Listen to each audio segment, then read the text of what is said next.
Hello again, friends, and welcome to another fine edition of 151. My name is Adam, and I'm joined by a man who once sold the TARDIS so he could cook a Hot Pocket. His name is Justin. Thank you very much. Welcome to another fine edition of 151. It was a good Hot Pocket, too. I bet it was. There are fine Hot Pockets out there. Pepperoni. So, before we get too far into this, I just want to say one thing. It is really good to be behind a microphone again. And I will leave that story at that. Maybe down the road, sometime after September, I will let everybody know exactly what that means. It's nice to be behind a mic, and I'm glad to be here with you. All right, this is 151, a little nerd show that we do on YouTube, Podbean, and iTunes. You can follow us and subscribe to us on those. If you like social media, you can follow us at 151 The Show on Twitter or on Facebook as well, plus a Tumblr page, which I'll be honest with you, I haven't touched in like 3 months. Yeah, I do. You do? Yeah. Oh, nice. High five. Yeah. Whoosh. Yeah.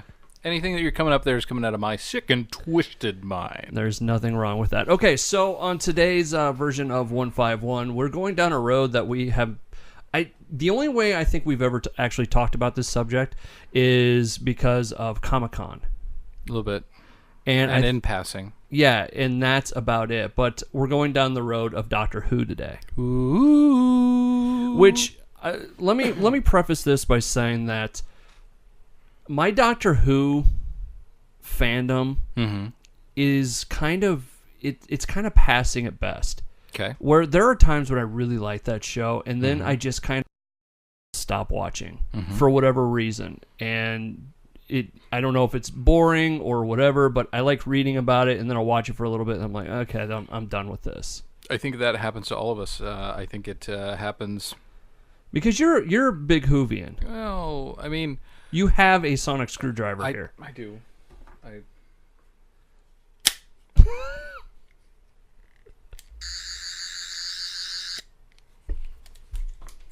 Oh no.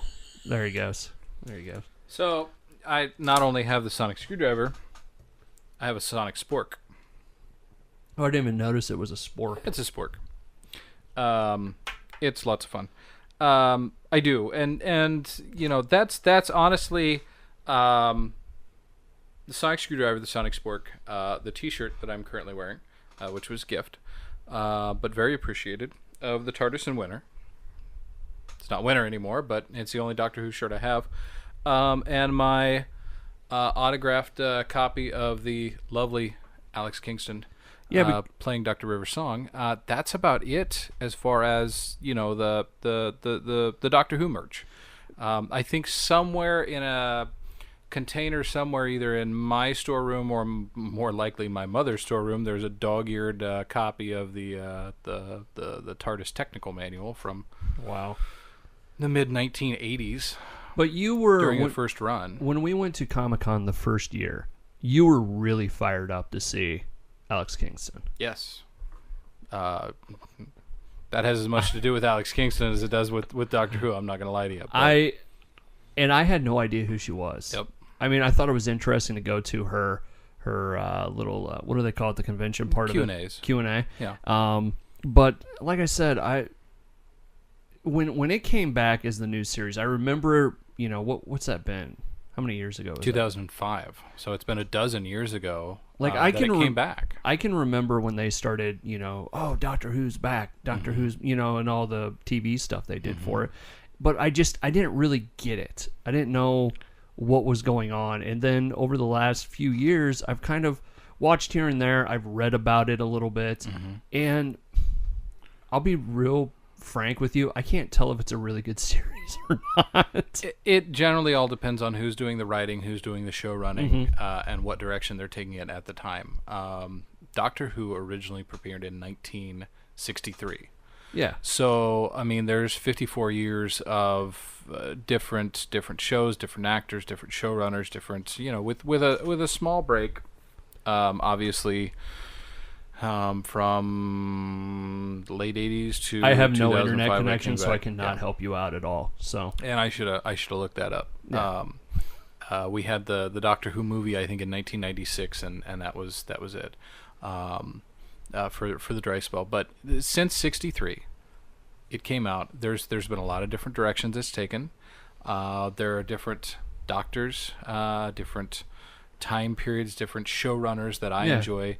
And more so in the new series than the old series. The old series were pretty much sort of equally enjoyable with a few exceptions. Now, that probably wasn't contemporarily the case, but to look back on it, it is. Do you want to start with the old stuff and then we can start in the new, or you just want to start with the new stuff? That's the thing about it. I really don't know a whole lot about the old stuff. Once they came back in, whatever it was, 2005 or whatever, that's when that's when my knowledge of Doctor Who kind of begins. Okay. And, it's like I said, it's not bad.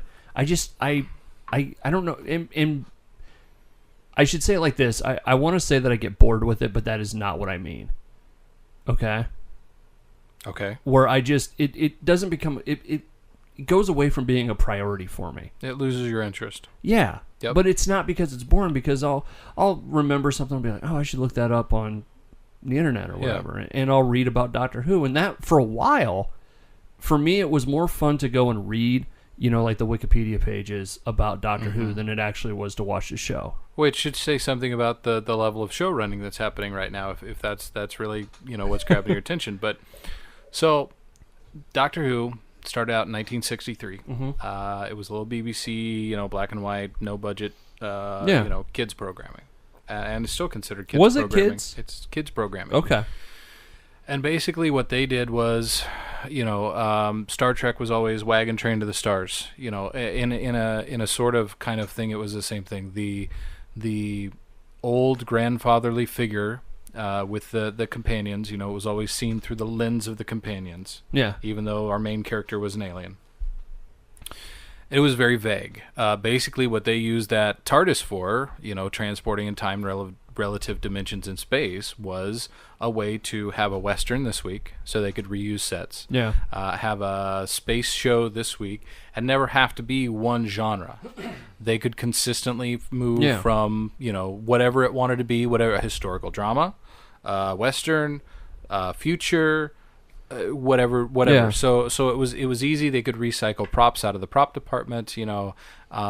That's why it became what it became, or how it was wrapped up. So we go a couple years of that. William Hartnell, the first Doctor, finds out that he's sick. He's very, very sick. So he's not going to be able to continue. And they have the choice of, okay, well, either the show comes to an end. Yeah. Or, what if we did this? And what they introduced the Time Lords and the regeneration.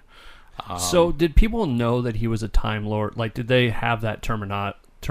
No. This is all stuff that's been developed as it's gone along.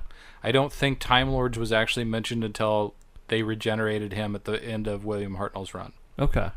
So you've had, what are we on? The 13th Doctor. We're about to hit 14.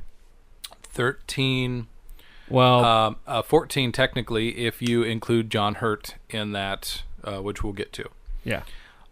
So they regenerate William Hartnell into Patrick Troughton, introduce the concept of the Time Lords, and that's where we start to get something more. But they really don't have anything developed yet. It's still just a tool. Yeah. To get this new guy, and then suddenly it's okay. Well, he's an alien, and we know the Time Lords, and at the time they ran like a whole bunch of faces on the screen, so we didn't know whether this was number 1, number 10, what. Yeah. So 2, now that they've introduced all this sci-fi stuff, becomes a little bit different than 1.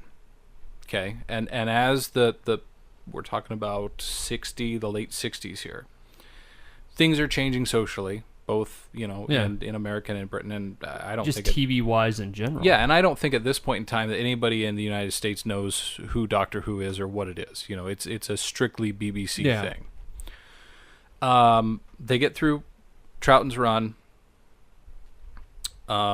We get to about 1969-70, and John Pertwee comes on the scene as the third Doctor. Now...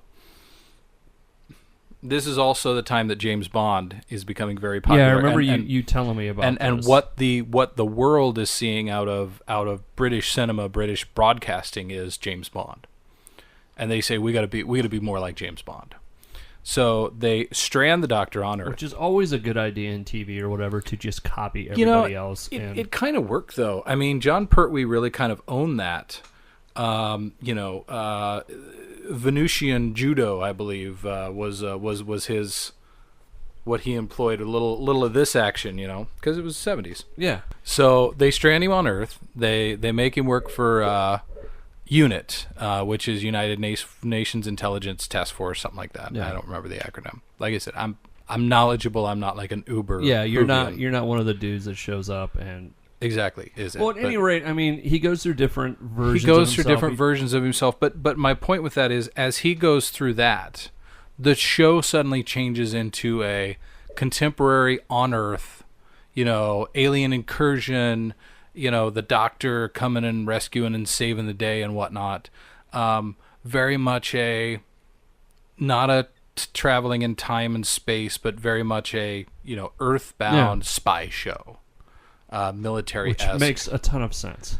But somehow it worked. I mean, they did a good job with it. And then they did that for 3 years, and then Tom Baker came into the role, and they immediately blasted off back into outer space. He's the one with the scarf, right? He's the one with the scarf, and is the longest-serving Doctor of all of them. Yeah, because I was reading a couple of different Doctors. They didn't want to get typecast into playing kind of that eccentric... Yep, and dude. Tom Baker is just a living, walking, talking scarecrow. I mean, that dude is just you can't typecast that dude, because Tom Baker didn't become the Doctor. The Doctor became Tom Baker. Now, was he the curator in the he was later one? Yep. Which makes no sense, but all right. Well, if you allow, there's a certain amount of control and regeneration, you can revisit some old favorite faces. I mean, that's the implication there. So we go through Tom Baker, who a lot of people consider the best Doctor. He was my Doctor. He was my very first one. Watching late night IPTV when I got to stay up late. Now, why did he Fridays. leave? Do you know, or was it just? I think everybody else only done 3 years. He did 7, and eventually it was okay. We have to, we do have to have somebody else do this. So how long? But how many Doctors after? So he was 4, correct? He was 4, yep. And then you go through how many until... Peter Davison. Yeah. Very young. Did 3 years. Maybe just 2.5, actually. And he was worried about typecasting because he didn't have much under his belt, yeah. So, oh, God. But how long until it got canceled? Oh, we went through Peter Davison, Colin Baker, Sylvester McCoy. Okay. So about another 6 or 7 years after that, somewhere I think into maybe the early 90s, maybe like 90, 91, something like that. 89, 92, I'll give you a range somewhere in there. Yeah. I think it got canceled. At the end of Sylvester McCoy, we never saw him regenerate until 1996 when Fox and BBC did Doctor Who, I remember that movie. I do. Yep. And that was interesting. That was interesting. They play it as through, but they also said that the Doctor was half human in that one, and a whole bunch of stuff that's never been said or done anywhere except in that. Yeah. That one movie. That one movie. It did give us the concept of the TARDIS interiors being a little differently, a little more grand, a little. Well, yeah, you had money to put behind this. A little more of what it is today. Some of the concepts that we've got, rather than just the little control room that it always had been. So, the movie didn't do that well. There was not enough spark generated. Because they wanted to turn that into another TV. They wanted that to. That was going to be the backdoor pilot to a new series. Had that done well, a joint, Fox and BBC production, and like every science fiction show that Fox touched, it didn't work. So which dude was that, or which Doctor was that? Paul McGann, that was number 8. And then everybody thought he turned into Chris Eccleston, correct. But then they go back and they go, oh no, we're going to put John Hurt into this. At the 50th anniversary, they wanted to do a 3-Doctor thing. Which they had done movies like that in the past. They've done the 3 Doctors, they've done the 5 Doctors, they've done multiple scenarios where he meets himself throughout the history of the show.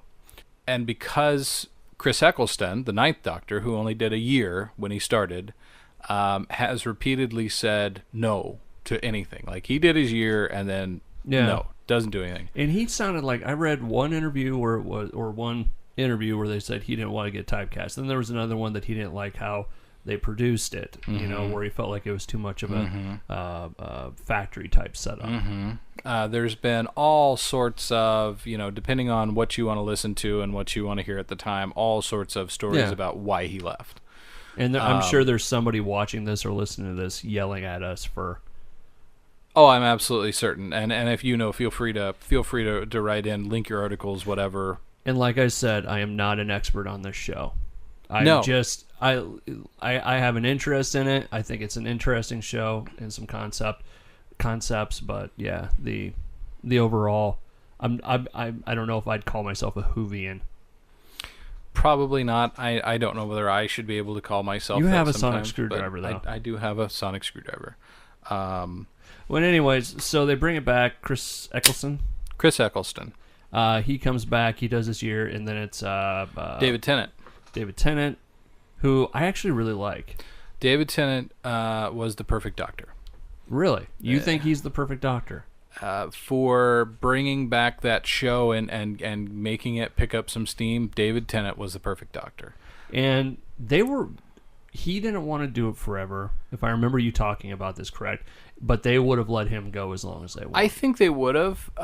He sort of established the 3-year thing because at that point in time, besides Baker, nobody else had done more than 3 years. And if you look in the movies and sort of because they did some like hour and a half, extended episodes instead of having a full season or whatever, he actually did 4, almost 5. So I'm not sure really what the issue was, but he also regenerated into himself. Yes, he shot regeneration energy into his own hand. And temporarily made a duplicate copy of himself. Oh, shot it into his own hand. Yep, he sure did. That's wonderful on so many levels. It really is. And if you have questions about that, it is explained in one of the episodes where they, surprise surprise, save the universe. Yeah, and that's what that leads me to kind of the next point. Now that we got kind of the basis of this, yes. The show, I like parts of it. I really like the personal interactions between some of them. David was pretty funny. Matt Smith, he's very so kooky, but it's still kind of fun. Yeah, you still feel like that dude's dangerous. He harkened back kind of some of the weirder Doctors. Yeah. Whereas Peter Capaldi, the current Doctor, getting ready to finish up his run, just looks like a guy you don't want to F with. No, you really don't. And the fact he plays the guitar is kind of awesome. I don't know why I like that part of him, but it's like, okay, he's got sunglasses. Well, and he's Scottish, so. Yeah. But I think that's kind of what makes me go away from that show from time to time, is that it seems like, and Whovians, be just quiet down for a second. It always seems like everything in the entire universe is on the line in every episode. Correct. Correct. And that was Russell Davies was really bad because at the end of every season it was we've written ourselves into a corner. You can only save the galaxy so many times. It can only get bigger and bigger and bigger. I mean, I think they've actually gone to the end of the universe a couple times. Yeah. They've saved the entire existence of the universe a couple times. They've gone outside of time and space. I mean, we're at a point where until you start shrinking it back down, there's not a lot left to do. Because the little stuff, the personal, I mean, that show used to be about, we've arrived here and there's 6 miners that are getting attacked by a monster. Let's solve the monster. I've got a new companion. And now it's the fate of everything that has ever lived, will ever live, and could ever live is on the line again. I think we have to fix it. I think some of the stuff they do, but like you said, they back themselves into a corner on some of this stuff, is with the companions. Like, I like the Bad Wolf stuff. I thought that was interesting. It was kind of a different twist and how it kind of kept coming back around from time to time. Then you had the Impossible Girl, and then you had this and that. And it's like, okay, can any of these people just be people along for the ride? And that's sort of been a problem as well, because we used to be the audience coming through the eyes of the companion, which was generally human, generally an Earth girl, to see that. And what we've got now is we've got extraordinary companions. We've got Clara Oswald, who shouldn't have existed, the Impossible Girl, like you said. And now who's dead and basically an immortal. Yeah. Just flying around the universe. Yep. In an instant that will never end. With Arya Stark. Yes. In an instant that will never end. Who the Doctor made immortal accidentally through the use of a field medic pack from an alien species.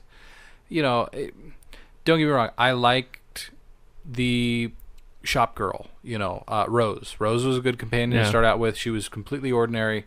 Everything had to be explained. She didn't understand it, so it was a good introduction rather.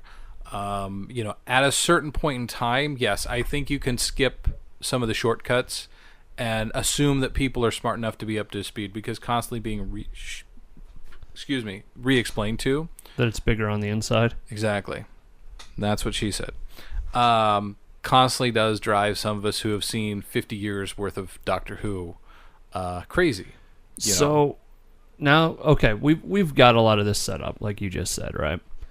Right. Where do you think it's going? Because we're a couple episodes into the new season. We've already been told, we're getting a new Doctor before the season's over. Or the series, I should say, to be British. Yes. Aluminium. And is that the new Doctor's name? No, that's how they say aluminum. Aluminium. I was trying to be British for you. Okay, sorry, never heard of that before. Watch my other favorite British show, Top Gear. I talk about it all the time. Dude, I don't like the new Top Gear, but I like the old Top Gear. Not to get off topic, but the new one, the new series with Matt LeBlanc. It's horrible. No, it's great. You like it? I do. Wow. I do. It's so much head and shoulders than it was last year with Chris Evans in there. Okay, maybe I'll give the new series give it a shot. Him, because last season was horrible. No, it was absolutely horrible, and this is 100 times better. It's not as good as old Top Gear in its prime, but it's better than some of the old Top Gear when it wasn't in its prime. Okay. Let's look at it that way. All right. For some reason, those three work. All right, so we're getting a new Doctor. We're getting a new Doctor. And they already announced who it's going to be, right? No. Yeah, they did. Nope. There's lots of rumors, but it hasn't been announced. There's nothing official. I read it was some dude that they said this is going to be the new Doctor. If you have that information, that's more than I got. I mean, I have no internet access, so... Okay, I'll get you internet access before our next show. Okay. That'd be awesome. But yeah, I thought I read an article. Take a brief aside and entertain the people while I look this up.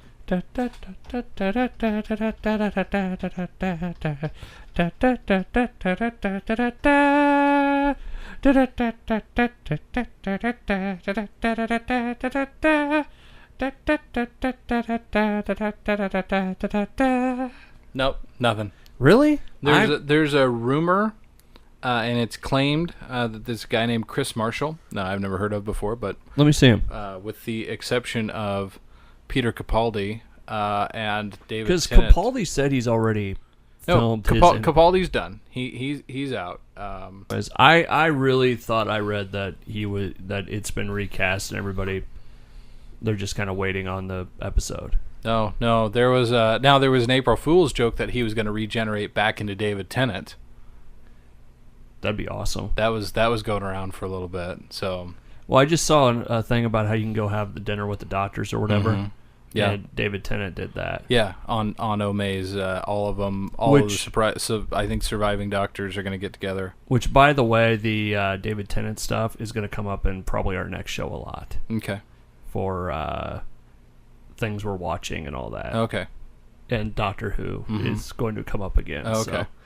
Anyways, yeah, I really thought that they had it cast and everything was Huh. Nope. I don't think you'll see anything until after this season wraps up. They won't steal the thunder like that. See, I thought they were going to do it during the actual season. The rumor is that it'll either be at the very last episode of this season or during the Christmas special, because they tend to do Christmas specials all the time. Which are usually a little bigger and all that. Usually a little bigger, a little more epic, grand story, or a complete flop, depending on which one you're talking about. But I don't think they're going to announce it until actually either it happens on screen or they're going to try and hold it close to the vest. I really thought I read that somewhere because they're gonna try not to take the thunder from Capaldi's last season here. Which, can I just say that I think Capaldi is probably on par with David Tennant and Tom Baker for my favorite doctors. Really? I think he has been the victim of a lot of bad show running and writing on the part of Stephen Moffat. Stephen Moffat is the guy who gave us the Weeping Angels.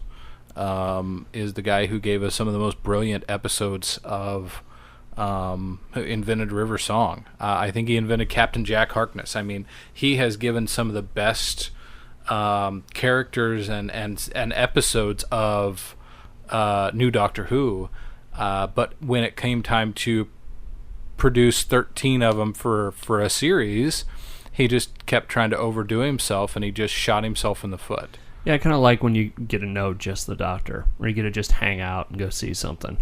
It's like you can go, there's a lot of planets out there that, the world is not coming to an end every time. So, exactly.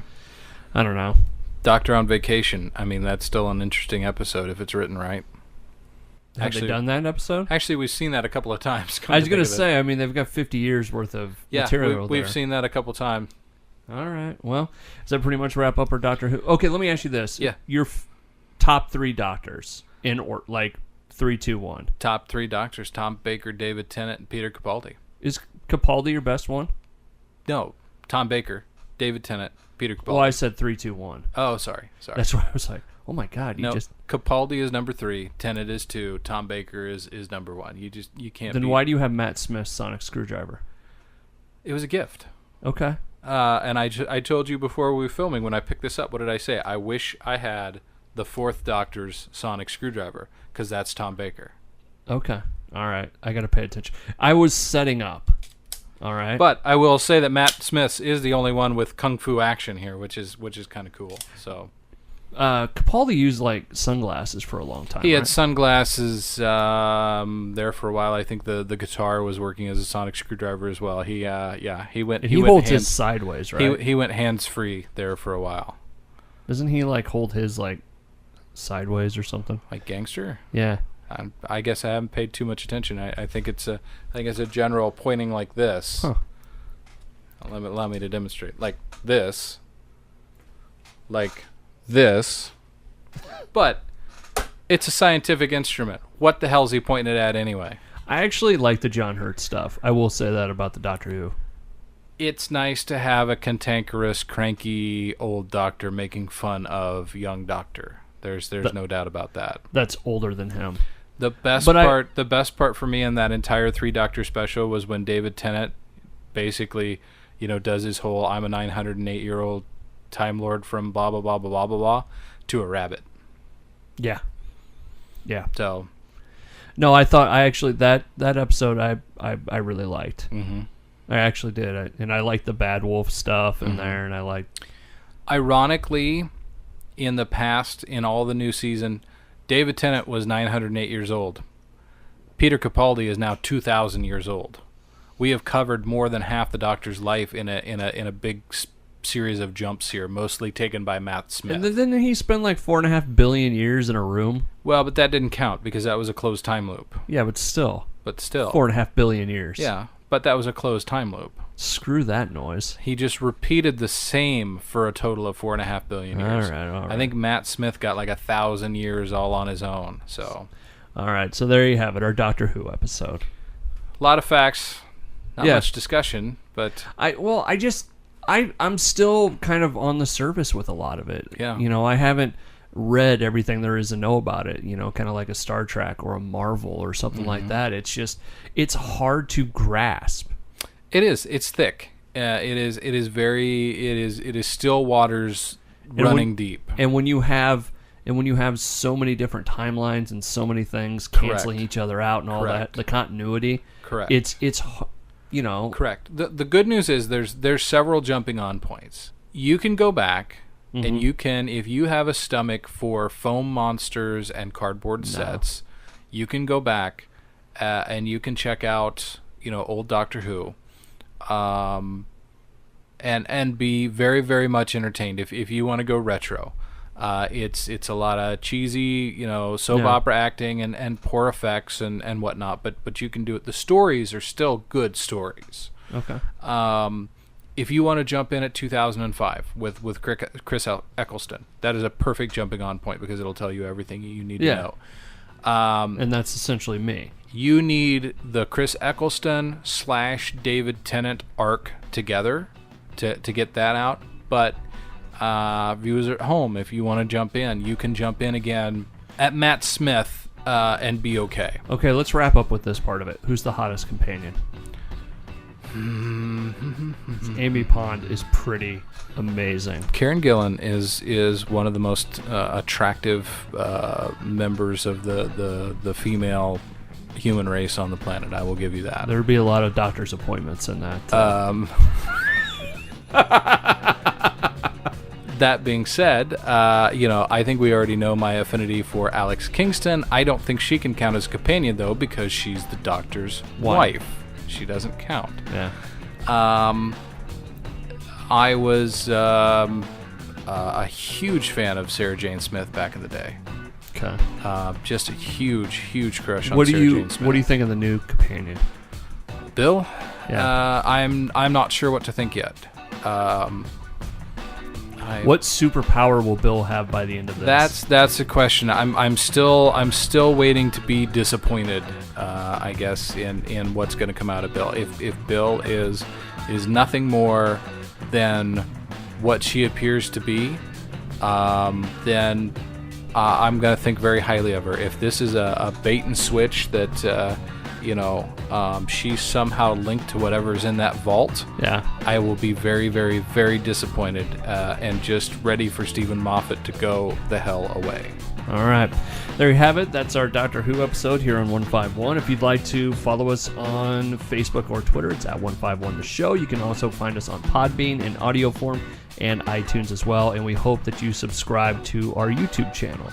We can't go without a shameless plug. Cue the music! This week's shameless plug actually kind of comes from both of us, I think. I think so. Now, we just spent the last half hour or so talking about Doctor Who, but I will tell you right now that the best show on TV is Brockmire. Agreed. Oh my God.